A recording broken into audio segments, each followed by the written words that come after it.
അങ്ങനെ നമ്മുടെ ഫെബ്രുവരി 8-ാം തീയതി എന്താണ് ആ ദിവസത്തിന്റെ പ്രത്യേകത? നമ്മുടെ രോഹിണിക്കുട്ടിയുടെ കല്യാണമാണ് കേട്ടോ. അപ്പൊ എല്ലാവരും ഒരുങ്ങി സുന്ദരന്മാരും സുന്ദരികളായിട്ടും വന്നിട്ടുണ്ട്. പിന്നെ രോഹിണിയുടെ കാര്യം പറയണ്ടല്ലോ, അവളല്ലേ ഇന്നത്തെ താരം. രാവിലെ തന്നെ അവളുടെ ഫോട്ടോഷൂട്ടും കാര്യങ്ങളൊക്കെ കഴിഞ്ഞതിന് ശേഷം ഇവിടെ ചേട്ടന്മാരുടെയും ചേച്ചിമാരുടെ ഒക്കെ ഫോട്ടോഷൂട്ടായിരുന്നു കേട്ടോ. അങ്ങനെ എല്ലാവരും നിർത്തി നല്ല രസത്തിൽ തന്നെ അവർ ഫോട്ടോസും വീഡിയോസൊക്കെ എടുത്തുകൊണ്ടിരിക്കുകയാണ്.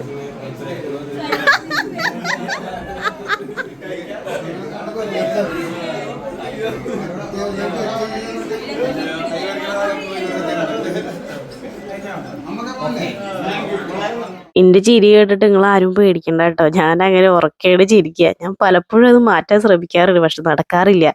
എന്നിരുന്നാലും നമ്മളിത് രോഹിണിയുടെ കല്യാണം അടിച്ചു പൊളിക്കാൻ വേണ്ടി പോവാണ്. അതാ പ്രവീണ അമ്പലത്തിൽ വന്നിട്ട് ഒരു കുറി തൊടണു. ഇനി അമ്പലത്തിൽ വന്നിട്ട് കുറി തൊട്ടില്ല എന്നുള്ളൊരു വിഷമം വേണ്ടാച്ചിട്ടാ തോന്നണവള്. ഒരാള് തൊട്ടപ്പോ പിന്നത്തെ ആൾക്ക് നോക്കിക്കാൻ പറ്റുമോ? മറ്റാളും തൊട്ടു, ഞാനും തൊട്ടു.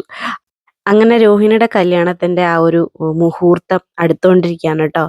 9:30 to 10:30 വരെയായിരുന്നു എന്നാണ് മുഹൂർത്തം എൻ്റെ ഓർമ്മയിൽ കേട്ടോ. അപ്പൊ കണ്ണന്റെ വീട്ടുകാരും നമ്മളെല്ലാവരും അവിടെ ഒത്തുചേർന്നിട്ടുണ്ട്. താലികെട്ടിന് മുന്നേ ആയിട്ട് നമുക്ക് കുറച്ച് ചടങ്ങുകളുണ്ട്. അത് ചെയ്യാനായിട്ട് നമ്മുടെ ആറങ്ങോട്ടൂർ ഭഗവതി ക്ഷേത്രത്തിലെ മുല്ലക്കൽ ഭഗവതി ക്ഷേത്രത്തിലെ വെളിച്ചപ്പാട് അദ്ദേഹമാണ് നമുക്ക് അവിടെ കാര്യങ്ങളൊക്കെ പറഞ്ഞു തരുന്നത്.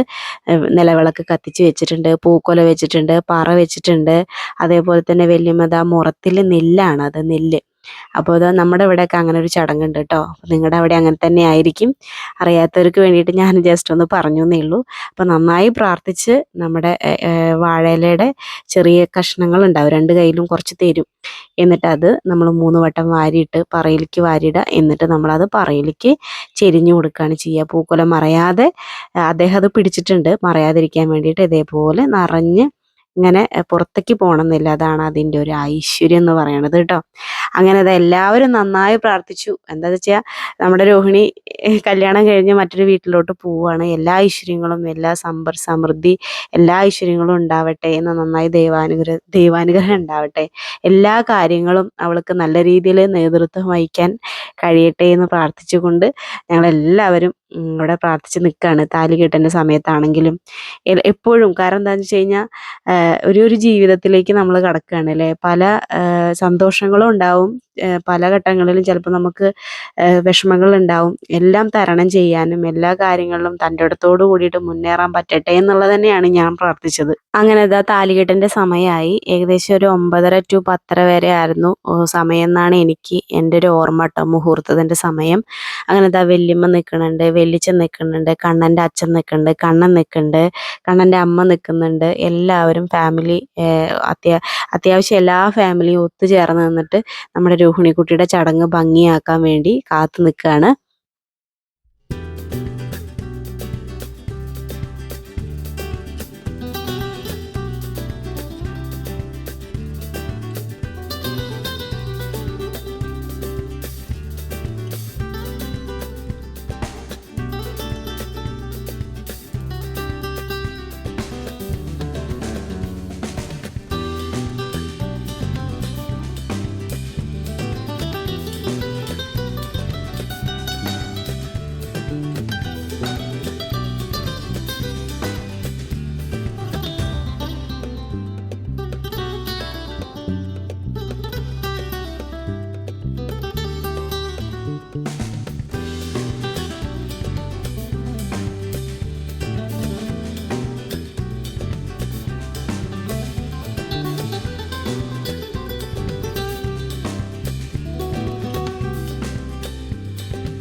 അവിടെ പെരുന്നാട്ടി കിഴക്കോട്ട് വരുന്നത്, അവിടെ പെരുന്നാട്ടി വരുന്നത്.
മണ്ഡപത്തിലിട്ടാൽ മതി മറ്റന്മാർ.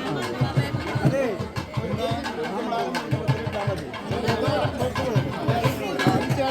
അത് കൊടുത്തു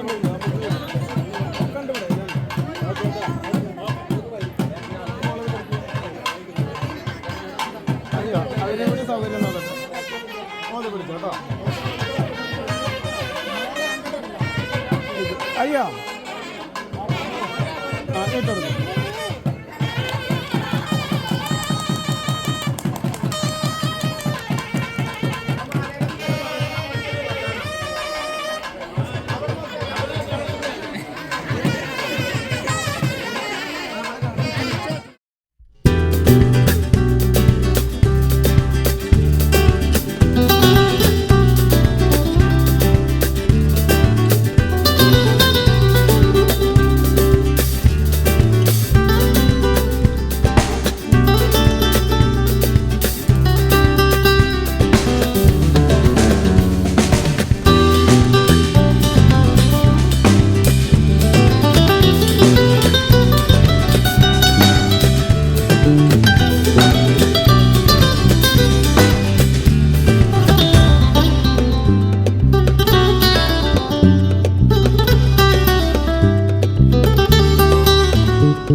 താലികെട്ട് കഴിഞ്ഞതിന് ശേഷം ഞങ്ങൾ ആറങ്ങോട്ടുകര അനൂസ് കല്യാണ മണ്ഡപത്തിലോട്ടാണ് വന്നത്.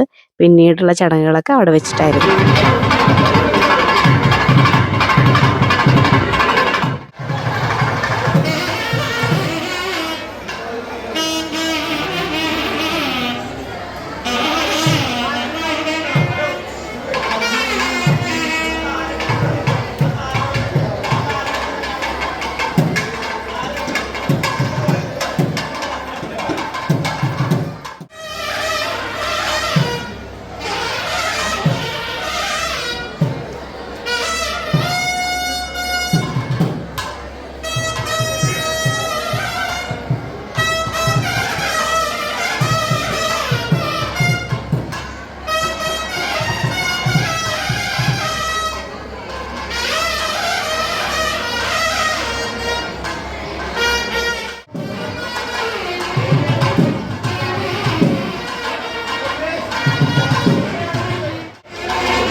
അങ്ങനെ താലികെട്ട് കഴിഞ്ഞതിന് ശേഷം നമ്മുടെ രോഹിണിക്കുട്ടീനെയും കണ്ണനെയും അനൂസ് മണ്ഡപത്തിലോട്ട് നമ്മളിവിടെ ചടങ്ങുകളൊക്കെ കഴിഞ്ഞതിന് ശേഷം അനീത്തിമാരൊക്കെ കൂടിയിട്ട് ഫ്രണ്ട്സുകളൊക്കെ കൂടിയിട്ട് ആനയിച്ച് കൊണ്ടുവരികയാണ്.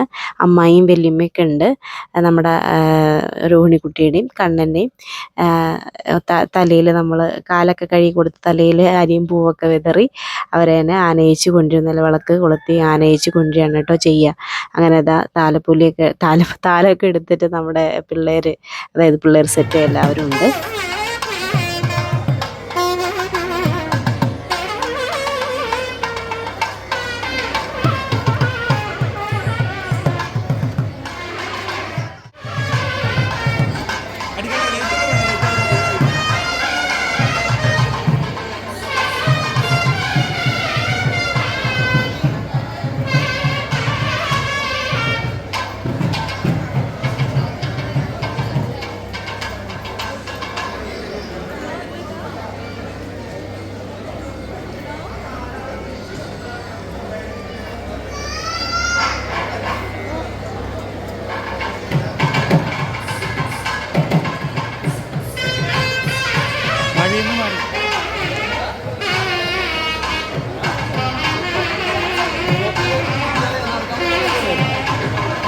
ആ ഇപ്പൊ പൊക്ക്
അപ്പോൾ റിസപ്ഷൻ്റെ വിശേഷങ്ങളാണ് ഇപ്പോൾ നിങ്ങൾ കണ്ടുകൊണ്ടിരിക്കുന്നത്. ഈ ഒരു ഫാമിലി നമ്മുടെ സബ്സ്ക്രൈബേഴ്സാണ്. അവർ നമ്മളോട് സംസാരിച്ച് വന്നിട്ട് എറണാകുളത്ത് സെറ്റിൽഡ് ആണ് കേട്ടോ. നമ്മുടെ ക്യാമറ ചേട്ടന് തൊട്ടടുത്ത് നിൽക്കുന്ന ആ ഒരു ഫാമിലി കേട്ടോ. അപ്പോൾ രോഹിണിക്കുട്ടീനെ പിറ്റത്തെ ദിവസം തന്നെ നമ്മൾ അവളുടെ ചെക്കൻ്റെ വീട്ടിലോട്ട് തന്നെ കൊണ്ടുവന്നാക്കി കൊടുത്തു. അപ്പോൾ വാഷിംഗ് മെഷീനാണ് നമ്മൾ വെളിച്ചൻ അവിടെ നിന്ന് കൊടുത്തിട്ടുള്ളത് കേട്ടോ. അങ്ങനെ എല്ലാവിധ അനുഗ്രഹവും, നിങ്ങളുടെ അനുഗ്രഹം, എല്ലാവരുടെ അനുഗ്രഹം വേണം അവൾക്ക്. ഇനി അങ്ങോട്ട് നല്ല ജീവിതം ഉണ്ടാവട്ടെ, എല്ലാം നല്ല രീതിയിൽ ഭവിക്കട്ടെ എന്ന് ആശംസിച്ചുകൊണ്ട് നമ്മുടെ ഇന്നത്തെ ഒരു വീഡിയോ ഇവിടെ അവസാനിപ്പിക്കുകയാണ്. അപ്പോൾ ഞങ്ങൾ എല്ലാവരും അവളോട് യാത്ര പറഞ്ഞു പോന്നു. എല്ലാവർക്കും ഭയങ്കര വിഷമമായിരുന്നു. കാരണം ഞങ്ങളുടെ ഇടയിൽ എല്ലാവർക്കും ഒരു എന്താ പറയുക, ഭയങ്കര എനർജി, നല്ല പോസിറ്റീവൊക്കെ തരുന്നൊരു കുട്ടിയാണ് അവൾ. അങ്ങനെ എല്ലാവരും യാത്രയൊക്കെ പറഞ്ഞിറങ്ങി. അപ്പോൾ എല്ലാവർക്കും ടാറ്റ ബൈ സീ യു. നമുക്ക് അടുത്ത വീഡിയോയിൽ ഉഷാറായിട്ട് കാണാം. നല്ല നല്ല വീഡിയോസായിട്ട് ഞാൻ ഇനിയും വരുന്നതായിരിക്കും കേട്ടോ. അപ്പോൾ നമുക്കിനി കുറച്ച് ഫോട്ടോസും കാര്യങ്ങളൊക്കെ കണ്ട് നമുക്ക് ഈ ഒരു വീഡിയോ വൈൻഡപ്പ് ചെയ്യാം.